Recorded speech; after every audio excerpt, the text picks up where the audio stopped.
Boa noite, irmãos e irmãs. Graça e paz. Sejam todos bem-vindos à página da Igreja Presbiteriana de Blumenau. Esta é a nossa live Orai Sem Cessar. Nós vamos iniciar orando. Senhor, nós te louvamos por este dia que o Senhor nos deu, pela noite que se inicia. Muito obrigado, ó Pai, pelo teu cuidado, pelo teu infinito amor. Abençoe-nos agora, ó Pai, nesta live. Fale ao nosso coração através da tua palavra e ouça-nos, ó Pai, nos momentos de oração. Senhor, quanto a mim, capacita-me para que o texto seja exposto e ensinado para a honra e glória tua e pela iluminação do teu Santo Espírito. Importa que ouçam a tua voz e não a minha, em nome de Jesus. Amém. Então, a você que está chegando agora, boa noite, seja muito bem-vindo, seja muito bem-vinda à nossa live Orai Sem Cessar. Eu estou tendo alguns probleminhas aqui com a página do Facebook. Eu não sei como é que está a imagem, o som aí para você, mas deixa um feedback para a gente aí, se está chegando a imagem certinha na sua casa, o áudio também. E enquanto isso, vamos abrir as nossas Bíblias em Atos, capítulo 16, versículos de 11 a 15.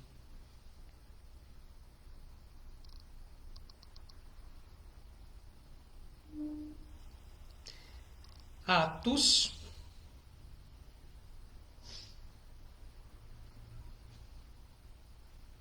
16, de 11 a 15.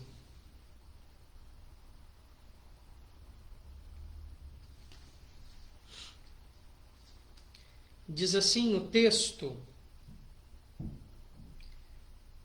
Tendo, pois, navegado de Troade, seguimos em direitura a Samotrácia, no dia seguinte a Neápolis, e dali a Filipos, cidade da Macedônia, primeira do distrito e colônia. Nesta cidade permanecemos alguns dias. Então vamos lembrar, vamos nos situar onde paramos na terça passada, né? Quinta nós demos uma pausa aqui em Atos para falarmos sobre a Reforma Protestante. Bom, então vamos lá. Paulo estava na região da Ásia Menor, depois ele quer ir para a região mais asiática, e então o Espírito Santo o impede. Ele tem uma visão de um homem macedônio falando: passa a Macedônia e ajuda-nos. E ele então vai agora em direção à Macedônia, à Grécia, né, a atual Grécia, ou seja, ele começa a ir sentido Europa. Tá? Então começa a navegar sentido a Europa, sentido a Grécia. Então ele sai da cidade portuária de Troade, e aí eles vão a Samotrácia e a Neápolis, passam pela ilha, né? E então chegam em Filipos, a cidade mais importante e a maior cidade da Macedônia neste tempo aqui, né? Provavelmente Filipos é a cidade natal de Lucas, o autor de Atos, autor do Evangelho também. Lucas, que é o médico, Lucas, que é o companheiro de Paulo, depois nas suas viagens missionárias. Filipos é uma cidade muito importante da Macedônia. Ela recebeu o nome de Filipos por causa de Filipe II da Macedônia, que foi o conquistador, né? E é uma cidade que depois acabou se tornando palco de uma batalha, né, entre dois grupos rivais para assumir o poder no Império Romano, né? Aquela história lá do Brutus, da Cleópatra, do Marco Antônio, aquele povo lá, né? Era uma colônia romana e gozava de um status muito especial, né? Então tinham muitos militares reformados, aposentados que moravam em Filipos. Era uma cidade rica, uma cidade importante. Então Paulo se estabelece ali. Vamos lembrar que estavam viajando Paulo, Silas e Timóteo. Paulo, Silas e Timóteo. E dá-se início, então, à pregação de Paulo na Macedônia, hoje atual região da Grécia. Versículo 13. No sábado, saímos da cidade para junto do rio, onde nos pareceu haver um lugar de oração. E assentando-nos, falamos às mulheres que para ali tinham concorrido. Então, olha que interessante. Então, eles navegam cerca de 240 quilômetros, dão uma paradinha aí na ilha da Samotrácia, chegam a Neápolis e andam mais alguns quilômetros na antiga Via Inácia, uma estrada romana que ligava o mar Adriático ao mar Egeu e existe até hoje, né? Quando as pessoas visitam lá as ruínas, né? Enfim, a estrada está lá até hoje, as grandes pedras que compunham esta estrada, né? Então, estradas com mais de 2.000 anos, era extremamente conhecida, uma rota comercial muito importante, essa estrada romana chamada Via Enácia ou Via Inácia, né? uma rota importantíssima e vai ser muito importante também para o evangelismo do apóstolo naquela região. E ali em Filipos, no sábado, Paulo tem um encontro inusitado. Talvez não havia uma sinagoga construída no centro da cidade. Não sabemos se por motivos políticos ou religiosos, enfim. Mas eles acharam no sábado um lugar de oração. Lugar de oração é um outro termo para sinagoga. E era uma sinagoga de mulheres. Era uma sinagoga composta por mulheres. Mulheres, talvez algumas judias helênicas, né? Aquelas que, apesar da nacionalidade, estavam há muitos anos fora ou tinham nascido fora de Jerusalém, fora de Israel, e estrangeiras tementes a Deus, estrangeiras que conheciam a religiosidade judaica e a abraçavam, óbvio, com as suas limitações. Então temos aqui lugar de oração, é um outro nome para sinagoga, e uma sinagoga muito peculiar, uma sinagoga de mulheres. E provavelmente não havia a figura do rabino, pode ser que esta sinagoga era dirigida por uma mulher, uma profetisa, né? Vamos lembrar que no Novo Testamento nós temos esta figura da mulher profetisa, a profetisa Ana, enfim, né? Temos outras citadas também. Então, Paulo provavelmente é identificado como rabino e ele, no momento da palavra, ele expõe: falamos às mulheres que para ali tinham concorrido. Normal, né? O ensino da Escritura, a leitura do Antigo Testamento e a exposição dela aos sábados. E aí então vem a conversão de Lídia. Certa mulher chamada Lídia, da cidade de Tiatira, vendedora de púrpura, temente a Deus, nos escutava. O Senhor lhe abriu o coração para atender às coisas que Paulo dizia. Versículo 15. Depois de ser batizada, ela e toda a sua casa nos rogou, dizendo: se julgais que eu sou fiel ao Senhor, entrai em minha casa e aí ficai. E nos constrangeu a isso. Olha que interessante. Bom, vamos ver alguns aspectos aqui de Lídia, essa mulher importante que é citada em Atos. Então, certa mulher chamada Lídia. Provável que o nome dela não fosse Lídia, né? Talvez Lídia, o apelido que ela era chamada, porque ela tinha nascido na região da Lídia, né? Tiatira fica na região da Lídia. Então, provavelmente ela era conhecida como a mulher de Lídia ou a mulher Lídia. E no Brasil, no aportuguesado, né? Acabou se tornando um nome, né? nós chamamos de onomástico, né? Só lembrar a língua portuguesa lá, não sei quantos lembram no ensino médio, que estudava a onomástica, né? Então se tornou nome, mas até então aqui era uma menção provavelmente à cidade dela, era como conhecida, a mulher da Lídia, a mulher Lídia, da cidade de Tiatira. Vendedora de púrpura, vendedora de púrpura. Bom, vendedor de púrpura, a gente pode pensar duas coisas. Primeiro, no corante, na tinta, para tingir tecido, mas também o tecido já tingido.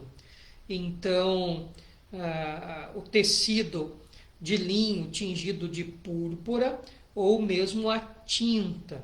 Algumas hipóteses sobre Lídia, algumas hipóteses sobre ela. Tá? Vamos falar da tinta, vai, já que eu comecei a falar da tinta.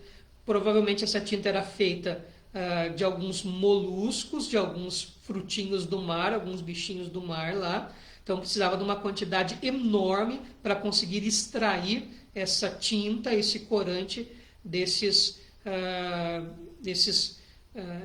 frutos do mar, desses bichinhos do mar lá, né?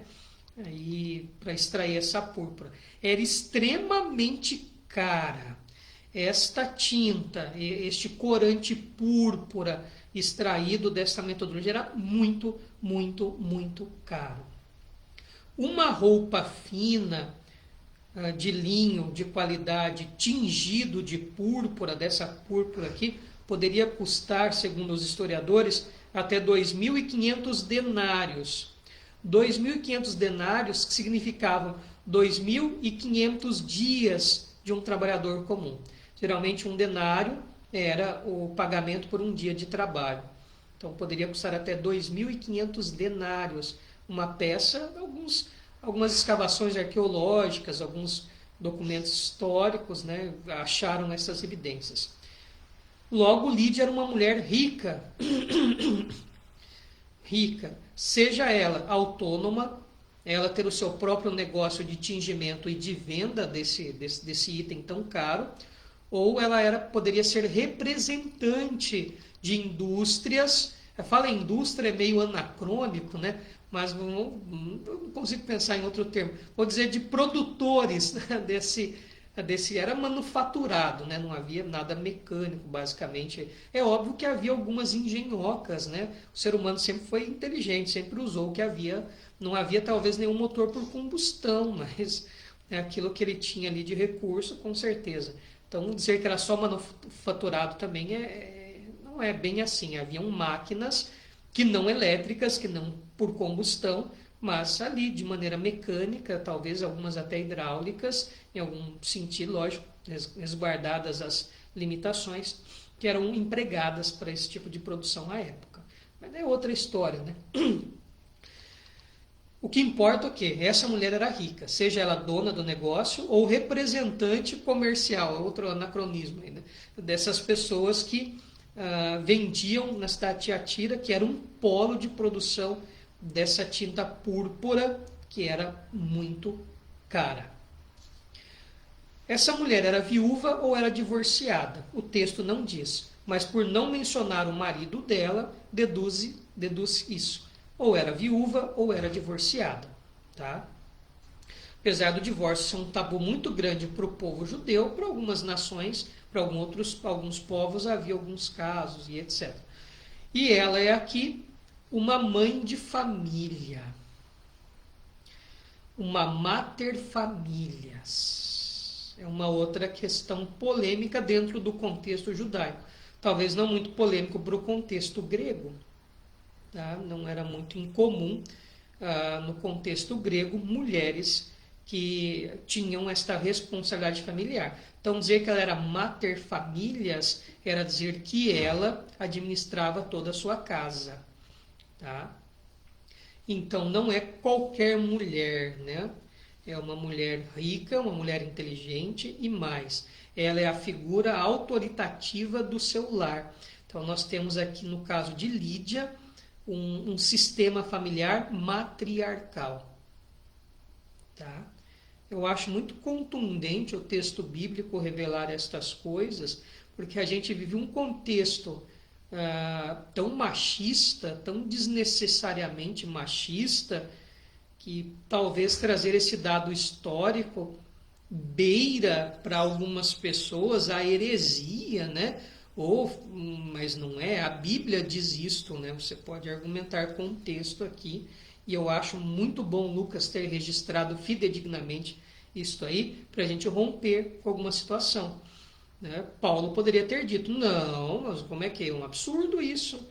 Você é chefe da sua família sendo viúva, sendo divorciada, como assim? Cadê o homem dessa casa? Veja que não há esse problema, esse choque cultural. Gente, sabia que muitos desses preconceitos nossos vêm por falta de observância bíblica, né? Se nós observássemos atentamente a Escritura, ia ser muito mais fácil, tá? Então vamos lá, pensar em alguns outros aspectos aqui do texto. Então Lídia era uma das mulheres que estava nessa sinagoga de mulheres. Eu até pensei aqui que literariamente lugar de oração fosse um eufemismo de Lucas para não falar sinagoga de mulheres, mas não, eu consultei o meu professor, que para mim é a maior autoridade do Novo Testamento hoje no Brasil, Dr. José Roberto Corrêa Cardoso. Para mim, na área de Novo Testamento, ele é a maior autoridade de Novo Testamento, de literatura do mundo antigo, assim, é fenomenal, é um biblista, né? Assim, no estrito senso do termo, é um biblista. Então, o lugar de oração revela realmente uma sinagoga e com a presença de mulheres. Não me perguntem onde estavam os homens, né? Não sei, mas eram mulheres tementes a Deus. Provavelmente Lídia poderia ser uma daquelas que chefiava esta sinagoga, o que levou Lucas a registrar a conversão dela. Bom, ela escutava, e à medida que ela escutava, o texto nos traz um detalhe importante também, não pode passar desapercebido. O Senhor lhe abriu o coração para atender às coisas que Paulo dizia. Quem converteu Lídia? Foi Paulo? Foi o sermão de Paulo? Foi Timóteo? Foi Silas? Olha o que o texto diz. O Senhor lhe abriu o coração para atender às coisas que Paulo dizia. Meus irmãos, minhas irmãs, eu não sei porque existe polêmica quanto à doutrina daquela que diz que é Cristo que nos salva, é Ele que nos escolhe a salvação, é Ele que abre o nosso entendimento, e quando Ele nos chama, a graça é irresistível. Tá? Eu não sei qual que é a polêmica, ou não sei por que há tanta polêmica. Veja, Paulo é mero instrumento, quem converte Lídia é o Senhor, e Lucas quer deixar isto bem claro. A conversão de Lídia é obra da ação do Senhor. Não foi Lídia que ouviu a palavra e aí ela tomou uma decisão pessoal. Eu preciso aceitar Jesus como meu único e suficiente Salvador para eu não ir para o inferno. Aliás, você não tem isso em nenhuma parte da Escritura, né? E aqui nós temos o texto justamente dizendo o contrário. Quem abriu o coração para que ela cresça foi o Senhor. Quem fez com que ela se convertesse foi Deus. Paulo foi instrumento. Quem converte pessoas é Deus. Não existe essa coisa de que eu tenho que aceitar Jesus, eu tenho que tomar minha decisão pessoal. Não existe isso. É Deus que converte pessoas. É só o Espírito Santo que converte as pessoas. É o que o texto bíblico diz. Eu vou ler de novo, que talvez tenha ficado dúvida. O Senhor lhe abriu o coração para atender às coisas que Paulo dizia. E por fim o 15, que encerra de maneira maravilhosa. Depois de ser batizada, ela e toda a sua casa nos rogou, dizendo: se julgais que eu sou fiel ao Senhor, entrai em minha casa e aí ficai. E nos constrangeu a isso. Ela e toda a sua casa mostra a autoridade dela como mater famílias. Quando no caso aqui estamos falando de uma família matriarcal, onde a figura da mãe é a figura da autoridade suprema daquela organização familiar. Quando a mãe converte, todos aderem à religião da mãe. Isso era muito comum nas casas também governadas pelos pais, chamado paterfamílias, né? Quando o paterfamílias, quando o pai, a autoridade daquela casa, aderia ao cristianismo, todo mundo também aderia. Era aquele princípio da reforma lá da Alemanha, né? a religião do rei, a religião do povo, né? E os, como é que era aí? Eu acho que os cujo regios e os cujo religio, né? Então, a religião do rei era a religião do povo. Então, seguindo um pouco dessa ideia. Então, é o versículo 15 que mostra essa autoridade dela como mater famílias, como a mãe de família, como a autoridade daquela casa. Então, ela, os seus filhos, filhas, escravos, escravas, irmãos, irmãs, todas as pessoas debaixo da sua autoridade, debaixo da sua proteção e do seu cuidado, também aderem à religião. E aí o Dr. John Stott deu uma cutucadinha aqui, né? Provavelmente tinham crianças ali, né? Então as crianças também foram batizadas. Então vamos pegar carona com o Dr. John Stott e dizer, olha, se toda a casa foi batizada, acredito que as crianças também foram batizadas, tá? E para a questão do pedobatismo, o batismo infantil, às vezes gera algumas preocupações, mas quando fala toda a casa, é provável que se existiam crianças ali, as crianças também foram batizadas. E ela, mais do que isso, ela insiste para hospedar Paulo, Silas, Barnabé, e se tivesse mais alguém, alguma comitiva. Então, essa maneira dela chamar as pessoas para ficarem ali, vamos tivesse, sei lá, umas 10 pessoas que estivessem acompanhando Paulo, para além de Paulo, Silas e Timóteo, talvez uma comitiva estava com eles, ou enfim, não sei, né? Ou poderia estar só os 3. De qualquer maneira, essa ideia dela querer recolher, né, hospedar toda a comitiva, mostra o poder aquisitivo dela. Então, o fato vendedor de púrpura, né, isso já demonstra, mas também o fato dela hospedar as pessoas e ela fazer o convite. Ela é um exemplo de família matriarcal. Por que ela não casou de novo? Não sei. Se ela era viúva? Não sei. Era divorciada? Não sei. O fato é que a ausência paterna nesse texto e a família é configurada de maneira matriarcal. Veja, para Paulo não há inconveniente nenhum. Paulo prega o evangelho. Paulo não vem determinar um sistema social. Oh, mas lá em Israel não existe sociedade matriarcal, não. Ele vai lá, a mulher converte, ele batiza todo mundo, fica hospedado ali e Lídia se torna uma pessoa importante para o Novo Testamento. Então eu concluo com 2 pontos muito importantes que esse texto nos ensina. É um texto que combate um pouco essas nossas ideias calcificadas. Então temos aqui na própria Bíblia um exemplo de conversão de uma configuração familiar onde a mãe é a autoridade daquele lar devido ao divórcio ou à viuvez, não importa, mas ela era uma mulher que tinha autoridades, é a configuração matriarcal. E temos nesse texto aquela velha e boa doutrina, quem converte o homem é Deus. É coisa que, eu preciso tomar uma decisão pessoal. Não, não tem, você não toma decisão nenhuma. Se Cristo não abrir o teu coração, não adianta você pregar 10.000 sermões para aquela pessoa. Quem faz com que ela converta é o Espírito Santo, é a ação de Deus. Então, 2 lições importantes para nós.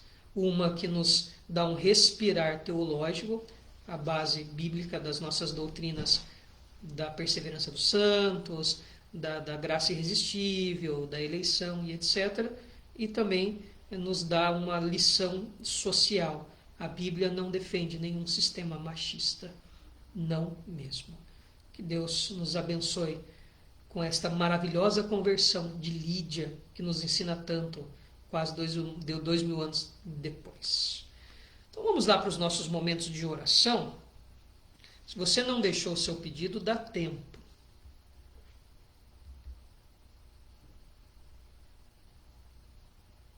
Deixe o seu boa noite também, que depois nós vamos dar um abraço para ti aí.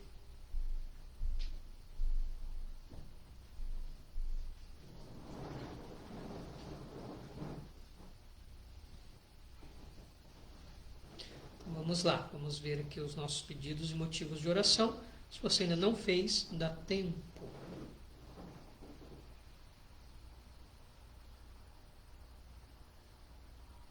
Bom, não tem nenhum pedido de oração, então vamos orar por todos e todas. Senhor Deus eterno, nós intercedemos por todos que estão nos assistindo, por todos os irmãos e irmãs. O Senhor sabe as suas necessidades, as suas dificuldades. O Senhor sabe do que precisam. Se for motivo de saúde, ó Pai, cremos que o Senhor tem poder para curar. Seja emocional, física, enfim, ó Deus. Pedimos também a Tua providência, Pai, financeira, nesse tempo difícil, de crise, de pandemia. O Senhor sustente financeiramente todos que nos assistem, cuida das suas famílias, livra-os de todo o mal. Pai eterno, que a Tua graça e o Teu amor seja com todos os irmãos e irmãs que estão assistindo esta live, todos que assistirão posteriormente, em nome de Jesus. Amém. Então vamos mandar os nossos abraços e os nossos boa noites.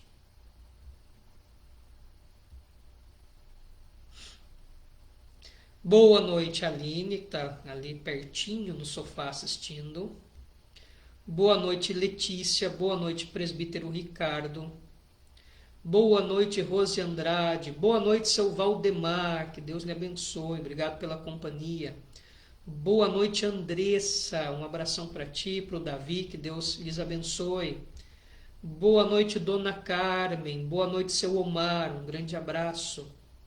Boa noite, Dona Zeni. Boa noite, seu Dino. Boa noite, Ana. Seus nossos amigos, né, irmãos lá de Xanxerê, no oeste catarinense. Boa noite, Idelfonso Roberto Pereira, conhecido como Deidei. Deus abençoe, viu, Deidei? Deus lhe abençoe. Um abração para ti, para toda a família em Jesuânia, do ladinho de Lambari, lá no sul de Minas Gerais. Boa noite, Marcelo. Boa noite, Manu. Boa noite, Denise. Um grande abraço para vocês também. Boa noite, Osni. Um abração para ti, que Deus lhe abençoe muito. Boa noite, seu Carmelito. Boa noite, Dona Marina. Um grande abraço, obrigado pela companhia. Boa noite, João. Boa noite, Tamires. Boa noite, Júlia. Boa noite, Maria. Maria, filhinha do João, né? Deus abençoe, viu, João? Meu vizinho de porta aqui no apartamento. Boa noite, Marília. Boa noite, Denise. Um grande abraço. Boa noite, tia Dulza, né? Tia Dulza é presbítera da Igreja Presbiteriana Independente. Deus abençoe, viu, tia Dulza? Obrigado pela companhia.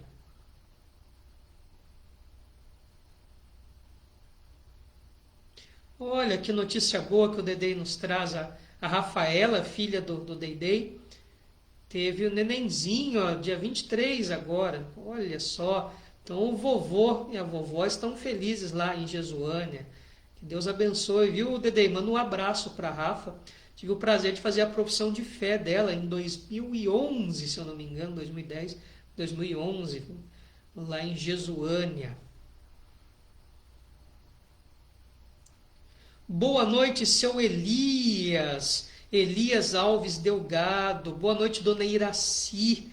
Família abençoada lá de Xanxerê, né? Seu Elias, presbítero em disponibilidade da Igreja Presbiteriana de Xanxerê. A dona Iraci foi presidente de SAF, federação e sinodal, né? Era a nossa chefe lá quando eu cheguei da SAF, depois veio a VET, né? Que Deus abençoe, viu, seu Elias? Um grande abraço para o senhor, para toda a família aí, para o Rodrigo, para a Lu, tá? Para o Samuel, que Deus abençoe muito. Obrigado pela companhia. Olha só, a netinha chama Maria Eduarda. Que maravilha. Que Deus abençoe, viu, Dedei? Deus abençoe muito a Maria Eduarda, filhinha da Rafaela, nossa irmã lá de Jesuânia, que agora está morando em Belo Horizonte. Bom, vamos nos despedir com a bênção do Senhor. Irmãos e irmãs, que a graça do nosso Senhor e Salvador Jesus Cristo, o amor, a bênção de Deus, o Eterno Pai, a comunhão e a consolação do Santo Espírito esteja com todo o povo de Deus aqui presente e espalhado sobre a face da terra, para todo sempre. Amém. Então nós voltamos quinta-feira, às 19h30 com as canções e às 20 horas com o momento de oração e com o nosso estudo em Atos.